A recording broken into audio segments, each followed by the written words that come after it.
Hey guys, Jen here. Welcome to the live stream. This is episode 5 of Live with Jen B, and today we are talking about digital authorpreneurship. So, for anybody who isn't familiar with that phrase, that authorpreneurship, just to sort of give you a quick overview, I just basically combine authorpreneur by making entrepreneur and author because I figure, and the way I sort of see it, and the way that I think that you're going to start seeing it in the future is that when you are an author, you're not just an author a lot of the time. So maybe some people are. So there are probably still some people out there who strictly just do writing and nothing else, and that's it. But I think in the digital age especially, you're getting a lot more of this authorpreneur, which is basically when you are an author, but you're entrepreneurial about it. So it's not just about I'm just writing one type of book and that's it. But you've got these other channels and other things that you're doing that's actually bringing you income and that's actually helping you create a business and create freedom for yourself where you can do more writing. So I like to call myself an authorpreneur because I am obviously an entrepreneur and I'm an author. So I also like to say that I'm an entrepreneurial author. So that's why I have authorpreneur. So if you are joining me right now live, definitely say hi so that I know you're here. And if you have any questions or anything, put them in the comments. Today, I just wanted to talk about diversification. So the reason that I think it's so important to diversify is because otherwise, and I think just to sort of take a step back. So I think a lot of writers, the goal is I want to write for a living, right? So they're like, I want to write for a living. I want to write, books for a living. That's what I want to do. That's where I want to make all my money. That's it for me. And that's great. Totally great goal. But the problem is it takes a lot of time to get to a place where you can support yourself fully just from your books. I'm not saying it's impossible. It's not impossible. Lots of authors do it, but it takes time. So it's not something that you could really say, okay, this year I'm going to start making a full-time living from my books. Now, again, I am not at all below or rather above just infinite possibility. So I absolutely believe that anything is possible. And if you set your mind to something, that you can absolutely create it. However, the average writer or most writers in general are not going to be able to go from zero to, full-time income in 1 year. It's very hard to do that unless you're very savvy with, entrepreneurial type stuff. So again, it takes time and that's awesome. But you have to think about it this way. Do you really want to wait however many years you're going to have to wait until you're making a full-time living from your books? Or do you want to diversify a little bit so that you're doing other things as well with your writing so that you actually can make that living that you want to make faster and actually make it happen in a year? So I quit my full-time job in March of 2012, and it's been a year now, it's been 5 years now. Holy shit. I said a year. It's been 5 years now. Last week, I celebrated my 5-year anniversary, or what I call my quitiversary. So the idea of when I quit my day job to take my writing business full time. My very first year in business, so I would say from March of that year until December of that year, I made about $16,000, which wasn't a lot of money, but it was definitely a stepping stone to where I am today. And it didn't seem like at the time, like, oh my God, that's not a lot of money. And most people would probably panic making that much in a year, especially doing what I had done, because I left from this corporate job that I had where I was making like $70,000 a year to now making, that year $16,000 from my writing. But it was awesome. And it felt awesome to me because I was like, man, I just made my own money doing what I like to do and from the things I've been writing or creating. And this is awesome. So I just kept building on that to a place where now it's a full-time living for me. But it didn't come from just doing one thing. And that's what I think is really important to understand about the digital age, is that you don't just want to say, I'm only going to put my eggs in this one basket. I'm going to be a full-time fiction writer and that's all I'm going to do. I mean, it's great if that's what your goal is. That's a goal I've had for a long time. I would love to make a full-time income from my fiction, but that doesn't mean that's the only thing I'm going to do. So it's fine if you want to do that. If that's your ultimate goal and you really have no desire to do anything else at all, then cool. Just stick with that. It's going to take a while, but you'll get there if you just keep going and you be consistent. But the easier way to do it, and the way that I went from making $16,000 my first year to doubling up the year after, to doubling up the year after, to doubling up the year after, and continuing the growth, is by diversifying. So when I started off, I was writing books, and then I started doing workshops. Or no, actually, I take that back. I was writing books, and that was coaching, and then I started teaching workshops, and then I started doing more coaching, and then I started adding in digital products. And so it started sort of building on itself a little at a time. And so now I'm to the place I am today where I run, most of my business comes from coaching. It comes from workshops. It comes from, just the different digital products that I've got. It comes from some affiliate sales that I do. And then also now I'm making some money actually from my books. So some real money, not just, $30, $40 here and there, but I'm making a significant chunk of money each month, anywhere from $4,000 to $8,000 a month, which is pretty freaking awesome from my books and growing. So now I'm getting to that place where I realize, okay, now I can start making some money from my books and really getting that momentum where I'm going to eventually have it as a full-time income.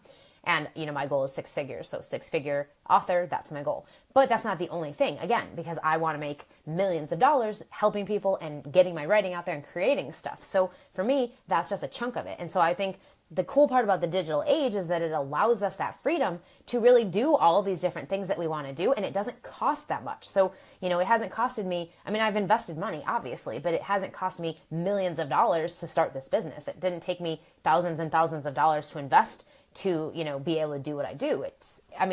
Obviously I have education and all of that. I invested in a college education that was very expensive and still paying for it today. But the point is, you don't have to just get yourself all caught up in all that other stuff. You can really just focus on what you love to do. And then how can you take that and expand on it? And that's pretty much what I've done, is just taking the information that I have, taking the things I've learned over my journey and, the coaching I was doing, and just figuring, how can I expand it? How can I reach more people? How can I impact more people? Because obviously that's a huge goal of mine, is to start impacting way more people, that I want to just impact millions of people and help writers especially. And I would say millions of writers, because there are millions of writers in the world, I'm sure, probably more than that. I just want to impact them as much as I possibly can, get them to think differently, get them to challenge the things that they believe, get them to step into being that person, that writer, that author that they see themselves being.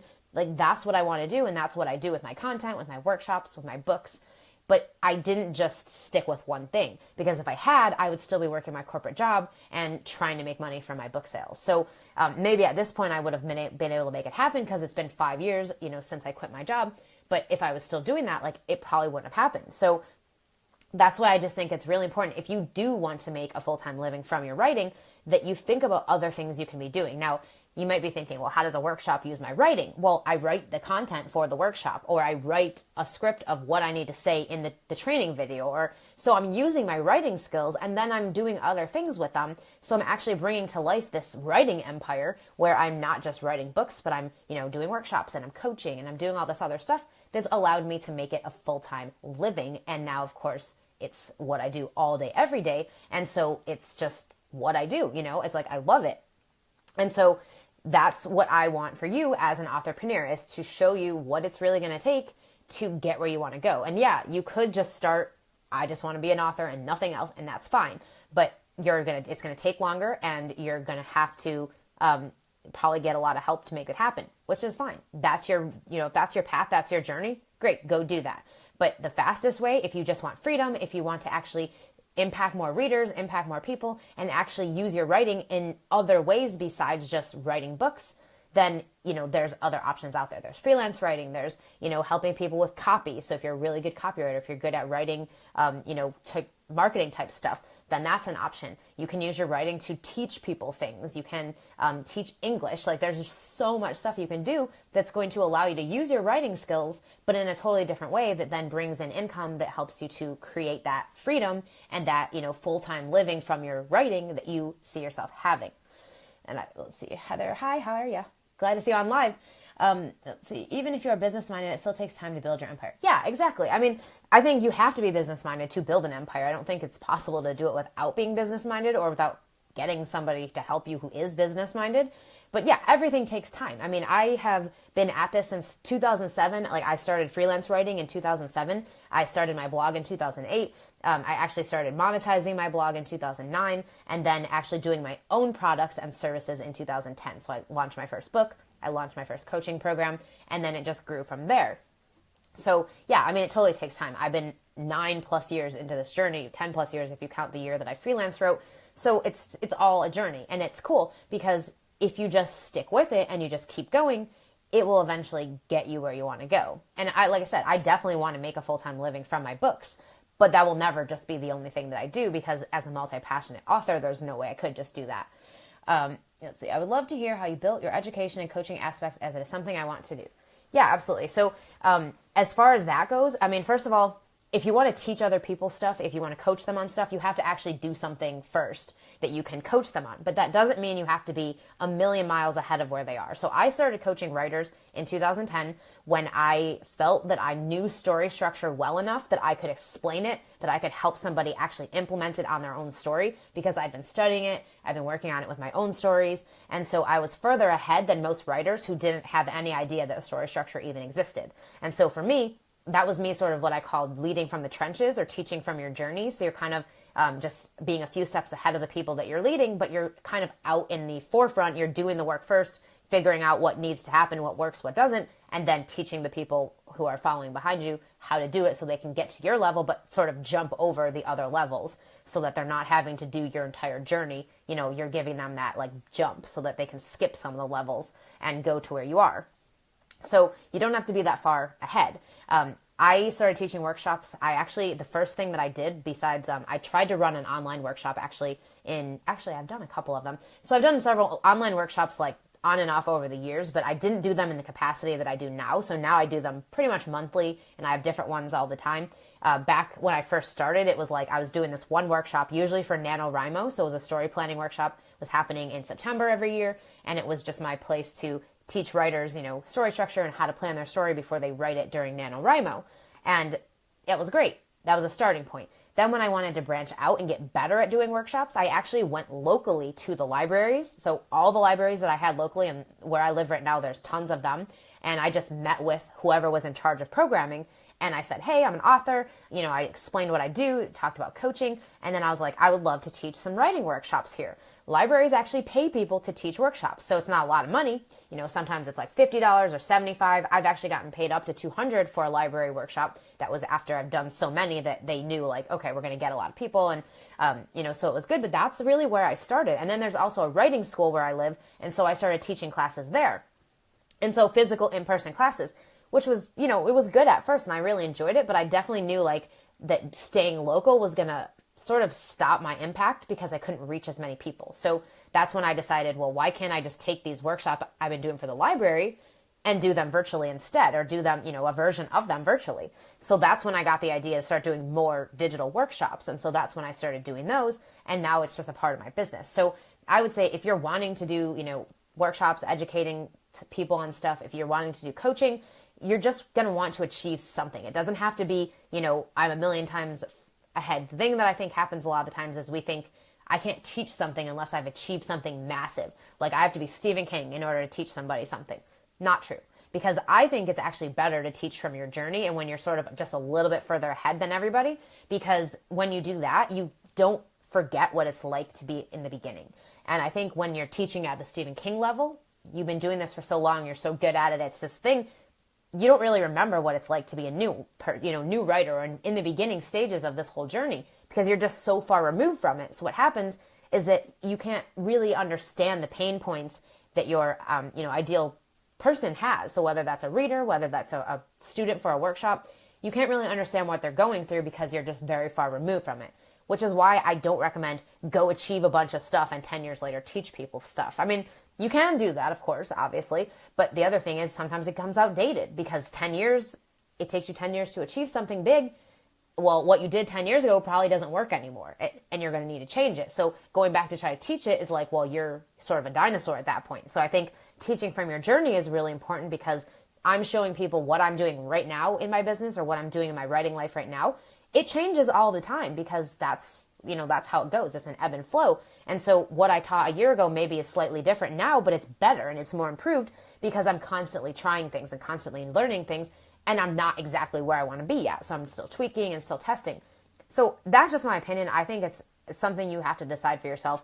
I definitely got to a point in my coaching business where I realized, okay, I've been coaching writers for a few years now on how to plan their stories and how to develop them. And I'm really, really good at it. But the problem was I didn't publish anything yet. So it almost was like, okay, well, your credibility is starting to not be there because, yeah, you're great at story planning and we can see that and you do story deconstruction. So obviously people saw that, like, I knew what I was talking about. I knew I could do this, but I hadn't hit publish on my own novel yet. And so I felt like, okay, well, that's something that I have to do because that's really the next step. And of course, that's the big step that all the people who follow me want to eventually achieve. And so I had to do it first in order to be able to really go back and say, okay, now let me show you how I did this. And so that's what I did. So in 2015, I published my debut novel. Now, of course, I had already had nonfiction books out that I published, so it's not like I had no credibility at all. It was just, I just felt like I needed that extra thing because that was a big part of my journey, was that I hadn't finished it. I hadn't gone all the way and hit publish yet. So I finally did that. And of course, now it's like I'm just hitting publish all the time on stuff, and my second novel is coming out this year. So, but yeah, again, that's how I started doing it. It was really just feeling like inside I have something I can teach people. I have something that I know writers are struggling with that I could actually help make easier for them. And so I just started with that. And then I continue to grow, because that's the other thing. You don't just want to teach people and not continue your own growth, because then again, you get stagnant, you get stale, or you don't have that connection to what's actually relevant right now. And so for me, like, I'm always learning, I'm always taking workshops, I'm always working with mentors, I'm always trying to find ways to improve how I do things, looking at my processes, looking at my productivity, and just trying to really make it better, make it work more efficiently, so that I can show other people. Because again, I want to help people cut years off of their learning curve so that their journey doesn't have to take them 18 years to go from, I'm going to write a novel, or I'm going to publish a novel, which is what happened for me. I was 13 years old. I decided I'm going to write and publish a novel one day, to 18 years later, finally actually publishing the damn novel. I don't want other writers to have to experience that, because if you think about it, if you do 18 years for each story, you're going to be dead before you have all your stories out. You'll never get them all out, but that you're going to have less of them out if you do that. So I'm trying to show people what does work, what you need to do specifically so that you overcome those things. And so I don't know, for me, that was just the best thing. And sorry, that was kind of a long-winded answer to your question. But I just think, like, you don't have to be a million miles ahead of the people that you want to lead or that you want to serve. You just have to be far enough ahead that you can go back and teach them what you did to have them get from where they are to where you are. And that's it. So if you do want to add education or coaching into your writing practice, that's perfect. Because again, this is diversification. That's what it's all about. It's about finding other ways that you can use your writing skills and using that to actually create income for yourself. And this does come down to thinking like an entrepreneur, which is why I say authorpreneur, because you're not just thinking about the books that you write, but you're thinking, okay, I have this book. As an example, I have a book on writing habits. Okay, well, I could take that book, I could turn it into a workshop. I could turn it into a self-paced e-course that's a digital product that someone buys. Right there, I just diversified based on one book that I've written. Now imagine doing that with all of my books. I just created 30 products like that. And so that's how easy it can be to take what you have and diversify.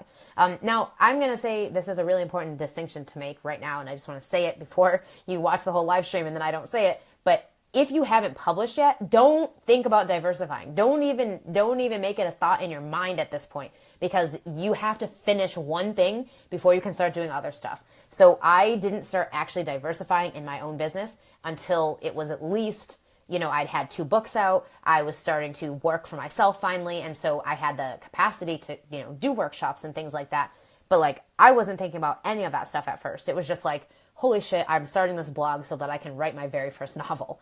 That was it. Like, I didn't have any idea in my head where it was going to go, but I just kept taking action, and eventually it grew to where it's at now. So I'm going to have some questions for you to do. So sort of like, I like to do these episodes as like mini workshops, basically. So I've got a couple of questions.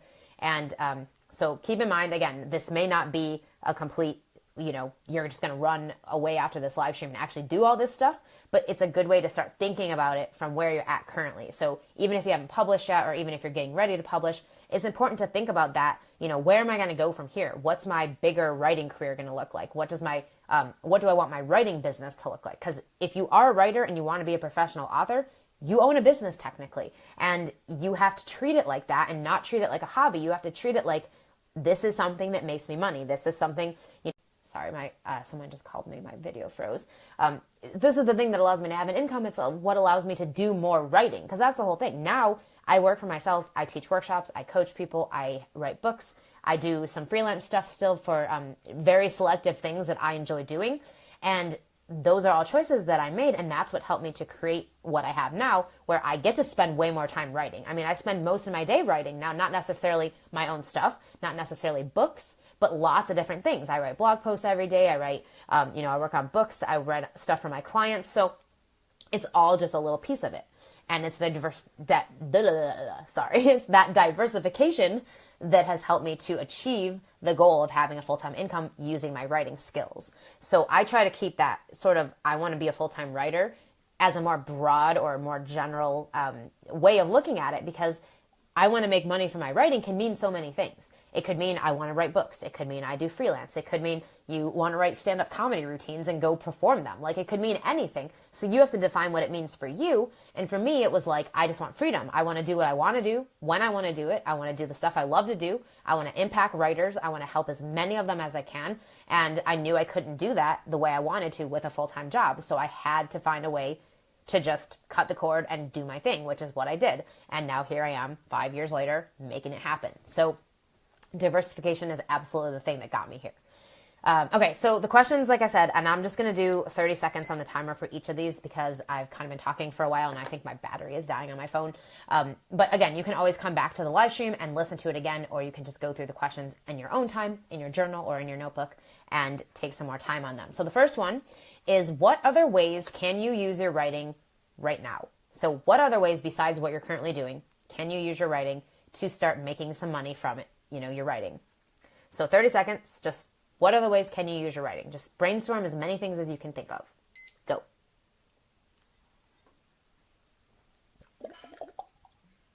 Let me get some water because I've been talking a lot.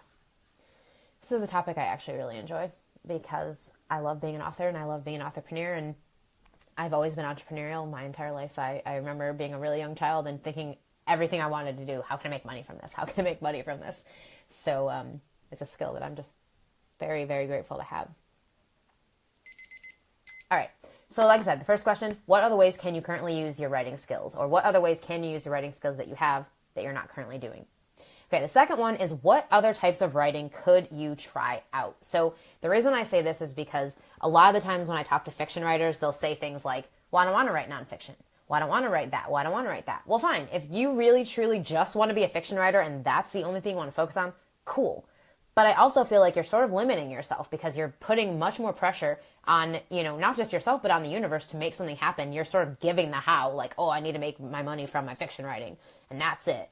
Well, when you tell the how to the universe, that's fine, but it's a lot of the times it takes much longer to make it work out because you're not open to possibility. You're not open to what could potentially happen if you were just open to, I'm going to make money from my writing, and you didn't have a specific, it has to be from my books, it has to be from this.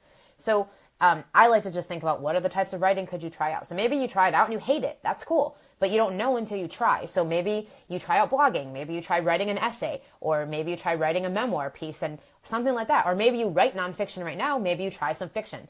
There's lots of different things you can be doing to make money from your writing. So I think it's important to be willing and open-minded and willing to try different things to see what you enjoy or don't enjoy. So like for me, I used to like freelance writing a lot, until I got to the place where it was like, I had to keep pitching people to get articles. I had to keep looking for new gigs every week. And it was just frustrating to me. I was like, I don't really like this. I don't like having to chase gigs and try to find stuff. I would rather have a more consistent way of bringing in money. So I stopped doing freelance for a few years so that I could focus more on coaching, so I could focus more on workshops.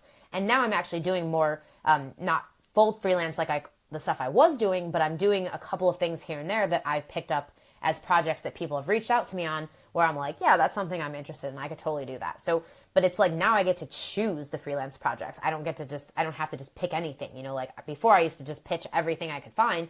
Now I actually get to be selective and say, okay, this is the project I want to work on, because I've diversified so much that I have that opportunity to do that. So right now, just again, 30 more seconds, just brainstorm. What are some of the types of writing that you could try out right now, or that you are willing to try out? Write it down. Go.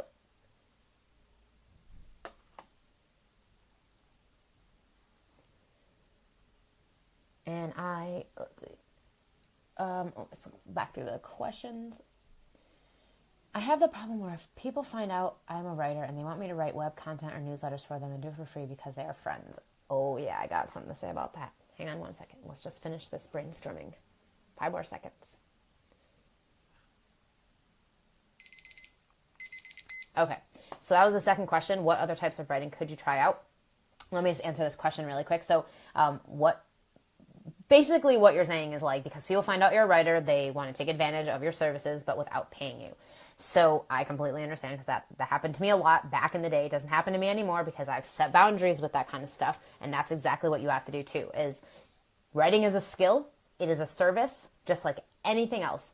And so if someone went to a restaurant and sat down to have dinner and someone waited on them, they wouldn't be like, oh, well, you're my friend, so you should wait on me for free. No, you would leave a tip. You wouldn't just say, oh, you wait on me for free because you're my friend. No, that wouldn't happen. If you go to your friend's store and you buy something, you don't say, oh, well, give it to me for free because you're my friend. No, you buy it because it's a store, and that would be like taking away from them. So same thing here. It's just that you have to have the confidence to stand up for yourself. So when someone says to you, oh, I would love for you to write some web copy for me, or like you to write for my newsletter. Great, I would love to do that. I've been looking for some freelance gigs. Here's what I charge. Or here are my friend prices. So I actually do friend prices for sometimes. Like I have friends, like I said, I was building a website for my friend, or actually I don't think I said it on this live stream. I just did another live stream right before this. So I was doing a website for one of my friends, and that's why I was late for the other live stream that I did. And it's friend prices. So I'm doing it for friend prices. So normally I would do a website for $300. I'm doing it for half price because it's one of my friends. And so that's how I get around it, is like, I'm not going to do this for free for you. I'm going to give you a discount, or as long as it still feels good to me. And that's what I would say to you as well, Heather, is just, if you feel like this doesn't feel good to me, like if someone's like, I want you to do this for free, and you're like, no, I don't like the way that feels, don't do it. Negotiate something that's going to make you feel good, whether that's, even just something that you're bartering. So like I had a friend of mine who, and this isn't writing skills, but she used to barter with me on, she would make me dinner when I lived in California and I didn't know how to cook or anything. She would cook dinner for me if I would come over and put stuff together for her. So like she would buy furniture and she didn't know how to put it together. So she would say, hey, come over and put my furniture together and then I'll make dinner for you. And I'd be like, yeah, hell yeah, because otherwise I'd be eating like some frozen thing that was probably disgusting in my freezer. And so I'm like, yeah, home cooked meal, I'll take that. So same thing here.